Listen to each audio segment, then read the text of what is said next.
Hello and welcome to DrGAKMAN's Nintendo Power Magazine checklist here. We are now in the year of 2004. Mario Kart Double Dash on the cover of the January 2004 volume, which happens to be volume 175. A lot of goodies in this issue, or in this volume, so they have the format again of they have the main cover, and then also on the side here they have pictures of other games that are featured in the magazine.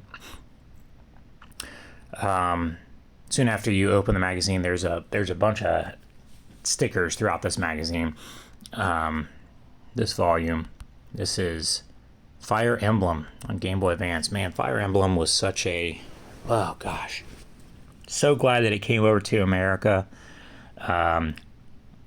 Love the franchise, love the characters. It's great. So those were it was like, I don't know if you could call it a bumper sticker or whatever, but that's what that was. The centerfold was for Sonic Heroes. And again, I apologize for the camera or the picture quality, because the camera on my new phone, well, I say new phone, but I've had it for months, is not up to snuff compared to my old one. My newer phone is a downgrade in a couple of different areas from my last phone, but blah, blah, blah. The back of this has an interview with Takashi Iizuka, who I guess was the director or the producer for this Sonic Heroes. Now this started the whole era of, there's character profiles too. Or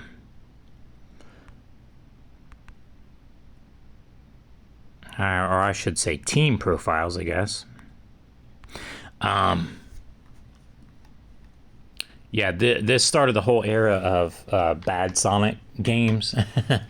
I got into Sonic Adventure on Dreamcast, and then when they, re-released it on GameCube, but I never really was into Sonic too much, so I don't have an opinion whether they're good or bad. I just never really got into them.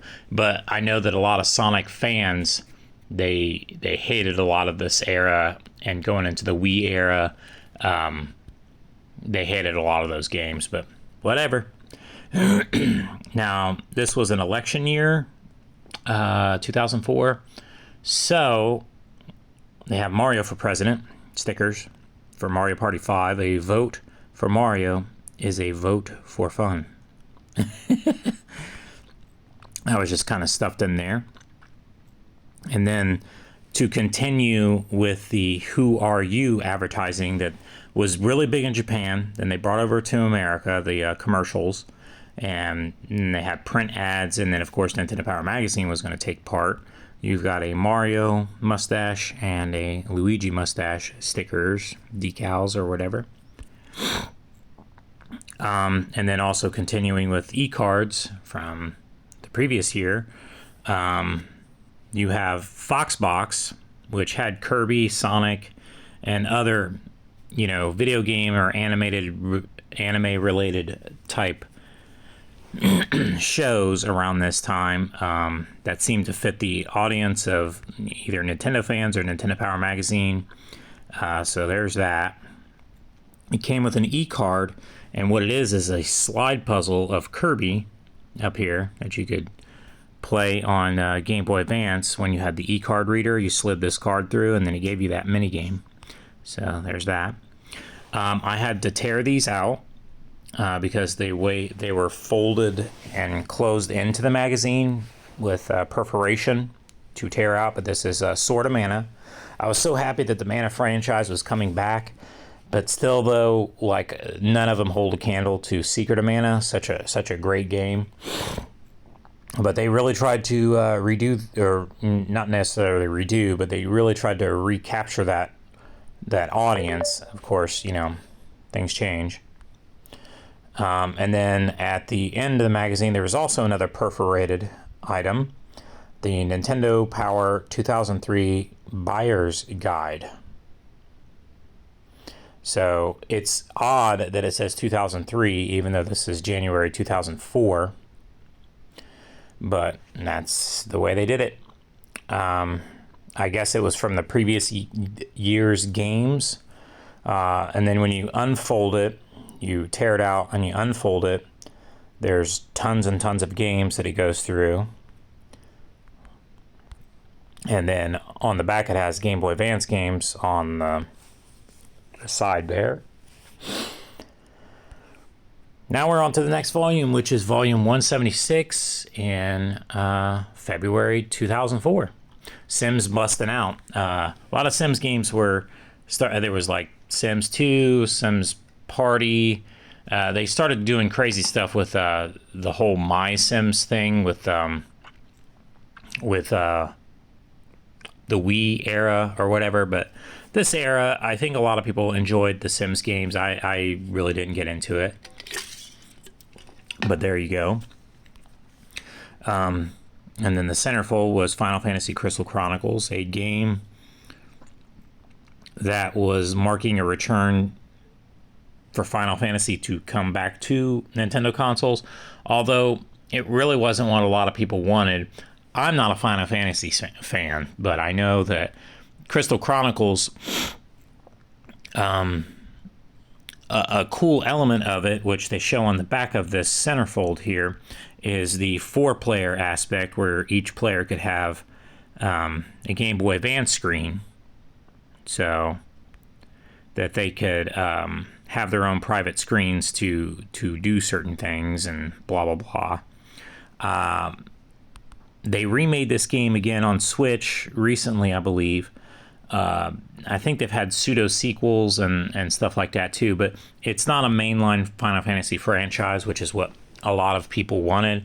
But I think, especially Square of America, but I think Square of Japan is kind of like, yeah, bring them all over to, eventually to Wii and to Switch and all that other stuff. But I think Square of America is like, this is a PlayStation brand, and we don't want to tarnish the brand. So some of these games are downloadable in America, but in order to get the physical releases of them, you have to import them, which I think is like, it's a missed opportunity. They're leaving money on the table, but that's a whole other discussion. But yeah, this explains, this has like an overview of the game.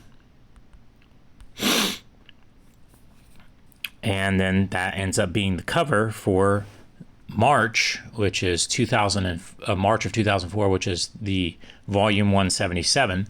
Now this has multiple covers. This is one of those multi-cover volumes. I can't remember. I think the Uke cover, this last one, was the rare one, but I could be wrong. It could have been one of these other ones. This was the cover that I got, as you can see my name. But I later collected the other covers just, for completeness. And then here's all 4 of them together. They don't make a mural or anything like past variant covers had done when you piece them together, but I still pieced them together for this picture here. So, yeah. Those are the 4 races or character types in Final Fantasy Crystal Chronicles. Also, Phantasy Star Online Episode 3, Card Revolution, card with a C.A.R.D. It stood for something, I don't know. And then on the back of that, there is a Yuji Naka interview and an overview of the game on the back of the centerfold there. This was a strange time because Nintendo left it to third parties on how they wanted to do online games. And they themselves on the GameCube only did some things online with Mario Kart, but you had to buy the internet or later on the broadband adapter for the GameCube, and it's kind of a clusterfuck. And that's why a lot of people are like, oh, Nintendo's never taken online seriously and they don't know how to do it and they're stupid and blah, blah, blah, all this other stuff. But I think what they were doing was they were leaving it up to third parties to do stuff. And third parties, Sega was willing to step up with Phantasy Star Online, but I don't think it made any impact at all. Although there are people still today who play the game on Dreamcast through Shadow Networks with a hacked, Dreamcast or GameCube. You'll have to excuse me, folks. I feel like a sneeze is coming on, so I'm not sick. It's just I'm constantly around dusty, dirty media at work and at home, so I'm like always on the brink of sneezing. Okay, this is the next volume, which is Pokemon Coliseum.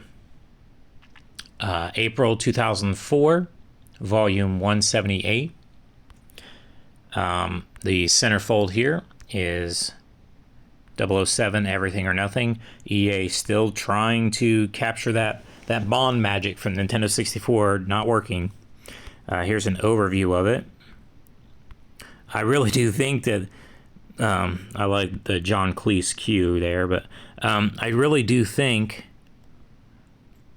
that much of the success of the James Bond franchise came from GoldenEye in this era of not only video games but just the movies, and that Pierce Brosnan, of course, was the poster boy for that. Even though he's Remington Steele, that's a whole other Bond argument or whatever. But I like GoldenEye. I think GoldenEye is one of my favorite Bond films, and of course the best of the Bond games. But I don't know. I think some more credit should be given where it should. I know a lot of people are like, oh, GoldenEye is overhyped anyway, but well, it brought first-person shooters, split screen, 4-player, to the forefront of console gaming. I mean, seriously, think about it. You could argue things like Doom and those are great games and all that, but really that's when it took off and solidified the genre in console gaming compared to PC gaming. But I digress. I'm talking too much about that. I had a big giant sticker in the corner here covering up most of it, and I was able to successfully take it off. It was a this is your last issue. In one of my videos later on in the future, I will be going over how Nintendo Power handled that kind of stuff. I have a binder of just a bunch of Nintendo Power Magazine type stuff, letters, the Super Power Supplies catalog, the other things that they done throughout their history. But I got that sticker off. That's why the address label sticker is all the way over to the right instead of to the left, because this is your last issue type thing. I do like that they put the sticker on there. I really wish they would have made it to where the sticker was the same as the address thing, like make it a different color and point out, hey, this is your last issue. Most of the time I knew the last issue, and I'm getting into something that I'll get into in another video. But here's the Twin Snakes Metal Gear Solid as the cover boy for May 2004 and volume 179. And the centerfold here is actually just a double poster. It doesn't have interviews or character profiles on the back or any kind of overview or anything like that. It just has two posters of Custom Robo. Well, a double-sided poster, I should say. Double-sided centerfold. Tales of Symphonia. Now, Tales of games, I never got into those either. I thought that it was goofy. It's kind of cool for some people, I guess, but for me, being a Nintendo-only person, it was like, why are they trying to get you hooked on a franchise and then bring out exclusive titles to other all the other, why not bring out all the titles on all the consoles? That was always my approach, or my want. But instead, they, whatever. But that was the cover for July, or no, wait a minute, I'm sorry, June 2004, which is volume 180. There's a calendar in here, which is goofy because it's like the middle of the year. Why would you put a calendar there? But it's for May, and then as you can see, it's like goofily done. June, July, August. You have to go back and forth to see it. This is WarioWare Inc. Mega Party Games calendar. And then on the back of it is the remaining months for 2004, September, October, November, December, showing the characters and showing some of the mini games that are in that. Such a great game. I love the WarioWare games, and this is what kind of started it. So there you go. Now we're on to July 2004. Volume 181, The Legend of Zelda 4 Sword Adventures. That's another, they tried this whole, they did it with Final Fantasy Crystal Chronicles and a couple other games where you could use the Game Boy Advance as a controller. But the idea here is that you would have 4 Game Boy Advances hooked up to your GameCube through the special cables, the GameCube to Game Boy Advance controller cables. And, I got it to work once. Not to say that it was broken or anything like that. It's just hard to find, 4 people to play, let alone 4 people with Game Boy Advances and the cables. But it was fun. It was fun. I really wish more of that was possible. Of course, now with wireless and with online gaming and stuff like that, it's kind of moot. But at the time, it was a really cool idea, but not really affordable. The Game Boy Advance was selling gangbusters, and but the GameCube wasn't. You only needed 1 GameCube and 1 game, and then 4 Game Boy Advances. So that was, that was doable, but whatever. I'm getting off on a tangent there, but the franchise is really cool, and it's they kind of mix the Wind Waker art style, but it's really more like Link to the Past, which is my favorite Zelda, the one that was on Super Nintendo. But there you go. That's the cover there. And then this is another one of those double posters. They got Shark Tale and Shrek 2. Or Shrek 2 and Shark Tale, depending on which one, whatever. These were the centerfold. I believe it was, who was doing the games for them? It was DreamWorks Studios, the movies, but I want to say it was Activision that was doing the games for these. I could be completely wrong. I don't even see their name on here anywhere. Let me see. Yeah, wow, that's just weird that they don't have their thing on there, their logo. Next volume. Now this was the big boy right here. This is what everybody wanted, and we could get into all of the mess that was Resident Evil exclusivity on Nintendo consoles. But Resident Evil 4 was badass. And I'm not just saying that because it was originally meant as an exclusive, but it looked good. It played good. It was fun. It was, man, and it made an impact, in my opinion. And then they show you DS on the cover. That's crazy. This is when Nintendo started shifting to the Blue Ocean strategy, which is a whole other talk. I will someday talk about all that stuff on my blogger. I'm making a page just talking about throughout the generations of Nintendo, consoles, games, their project ideas and stuff like that, business and sales and all that stuff. I'm gonna get into that, just to basically my my take on the history of you know, what I experienced those days, and as a Nintendo fan, and even still continuing through to today. So this is September, or no, I mean, this is August 2004, volume 182, Resident Evil 4 on the cover. Awesome. And then there's Spider-Man 2, celebrating the release of the movie and the game. Man, Spider-Man was such a huge thing. I mean, it was like, oh man, Tobey Maguire Spider-Man, Sony Pictures at their best. I know some people are like, yeah, but it solidified Spider-Man to where they've already remade it like 2 or 3 times since, and it's still, oh wow, it's interesting stuff. And then it's kind of cool. They got an interview with Bruce Campbell on the back here. So that's kind of crazy, isn't it?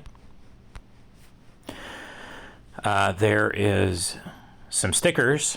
I would have liked to, but I didn't do it. I had the idea of like, I'm going to go all in on the Game Boy Advance Four Swords thing, because I had the game. I still have the game. I have 4 cables. I just need 4 Game Boy Advances, which is kind of harder to say these days. But I was going to put, it was going to be the SP versions, and I was going to put one of each of these stickers on each of the Game Boys to represent, okay, this is the blue Zelda one, this is the red Zelda one. Well, I should say Link, sorry. Green and purple Links there, but that never happened, and I don't want to waste these stickers, but there they are in there. Next volume, you got Pikmin 2. And in there, close to the beginning, is Pikmin stickers. That was September 2004, by the way, volume 183. Pikmin 2. Pikmin was fun. I mean, it's still a franchise that exists. I'm making it out to be like it's all deep in the past or whatever. But back then, I was able to have the time to enjoy it. Pikmin 2, they changed it up a little bit. They added the multiplayer, and they added the ability to just, you know, I think they had the day and night cycle still, but they didn't have like the whole you're going to run out of time and you got to build your ship in time like the first game did, blah, blah, blah.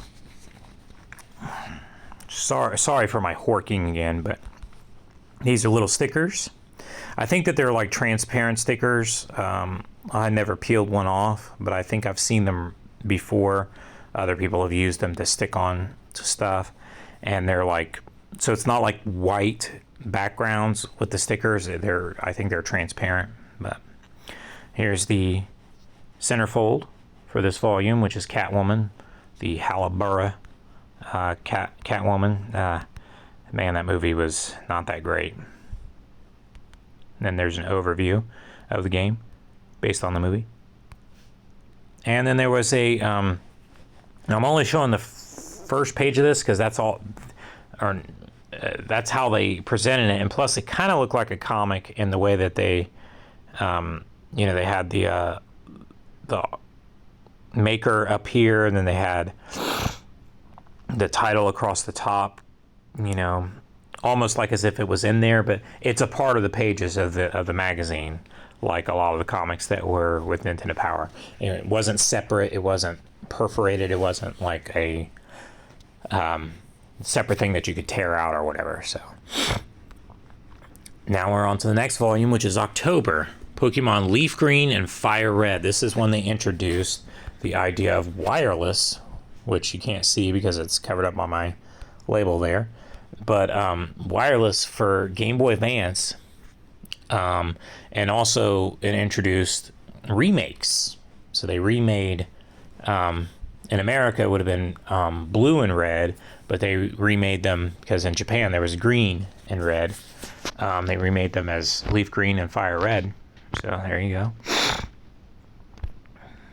The centerfold here, which is a sideways one, is SRS Street Racing Syndicate.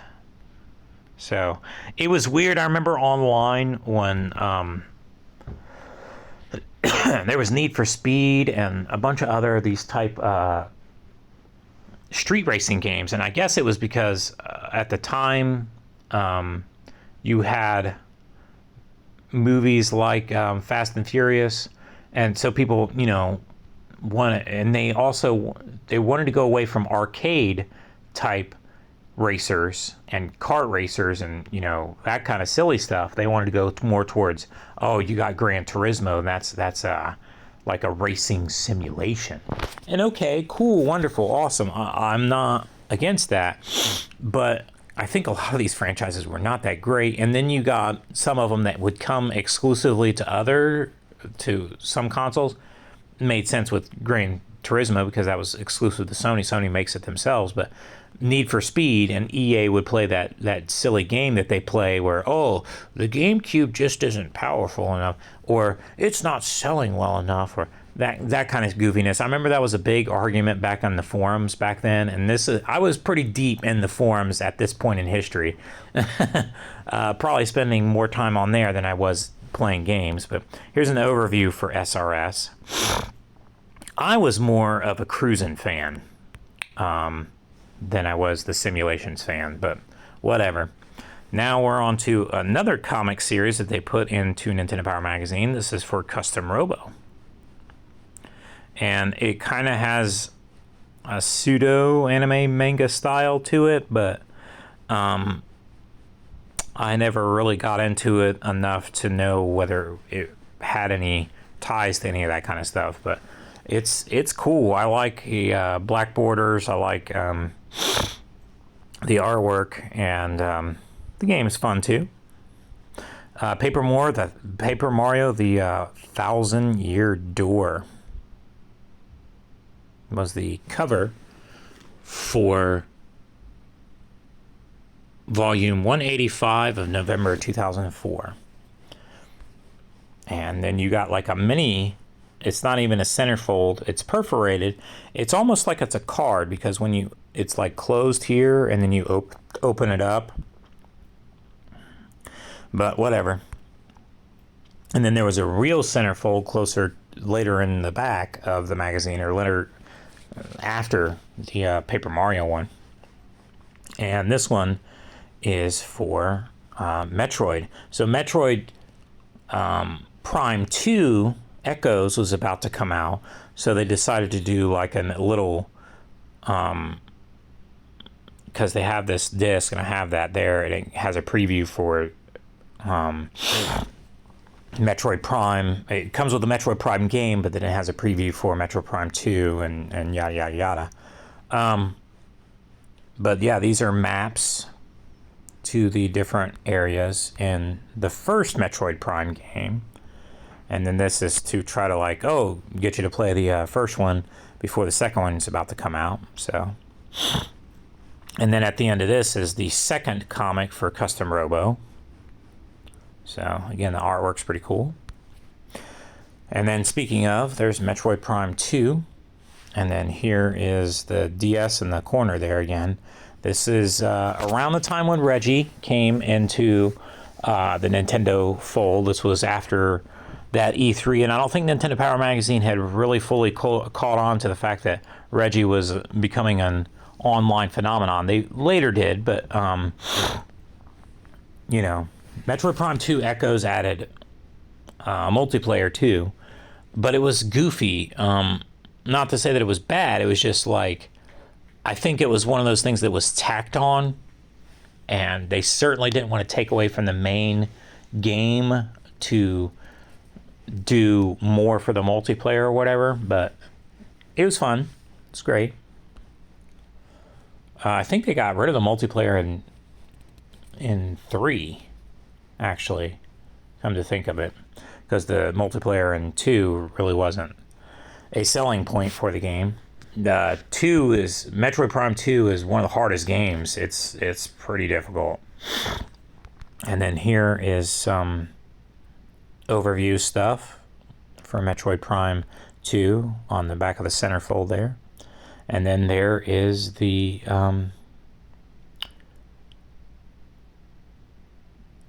Custom Robo Comic 3. So that's the end of the year 2004. Yeah. So this is the binding. As you can see, 4 of them are the same. That's because it's near the beginning of it's the, I want to say the March volume is, it's the same cover. Yeah, it's just I had to get all 4 of them to, get the variant covers for the Final Fantasy Crystal Chronicles, and they would continue this into the next year, which I'll be covering in the next video. But it's "Who Are You?" ?